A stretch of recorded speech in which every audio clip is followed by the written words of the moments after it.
30 days of motivation challenge-ல day 10. Stop waiting for confidence, start acting. Confidence வரணும்னு wait பண்ணிட்டு இன்னும் எத்தனை பேர் லைஃப்ல நீங்க நினைக்கிற விஷயங்களை ஸ்டார்ட் பண்ணாம இருக்கீங்கன்னு கொஞ்சம் யோசிச்சு பாருங்க. கான்ஃபிடன்ஸ் ஃபர்ஸ்ட் வராது, ஆக்ஷன் எடுத்தா கான்ஃபிடன்ஸ் தானா பில்ட் ஆகும். ஒரு பொண்ணுக்கு ரொம்ப நாள் பிஸ்னஸ் ஸ்டார்ட் பண்ணணும்னு ஆசை. பட் அவங்க டெய்லியும் இன்னும் கொஞ்சம் கான்ஃபிடன்ட் வேணும்னு பிஸ்னஸ் ஸ்டார்ட் பண்றதுக்காக வெயிட் பண்ணிட்டே இருந்தாங்க. ஸோ மந்த்ஸ் போகுதே தவிர்த்து நத்திங் சேஞ்சுடு. பட் ஒரு நாள் அந்த பொண்ணே புரிஞ்சுக்கிட்டாங்க, கான்ஃபிடன்ஸ் நம்ம வெயிட் பண்றதால வராது, இப்படியே இருந்தா லைஃப் கண்டிப்பா மூவ் ஆகாதுன்னு.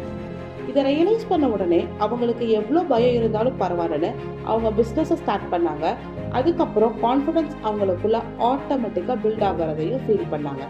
ஸோ நீங்கள் ஒரு விஷயத்தை யோசிச்சு அது உங்கள் லைஃப்க்கு ரொம்ப ஹெல்ப் பண்ணணும்னு நினச்சிங்கன்னா நீங்கள் ரெடியாக இல்லைனாலும் பரவாயில்ல, ஸ்டார்ட் பண்ணினாவே நீங்கள் அந்த விஷயத்துக்கு ரெடி ஆகிட்டீங்கன்னு அர்த்தம்.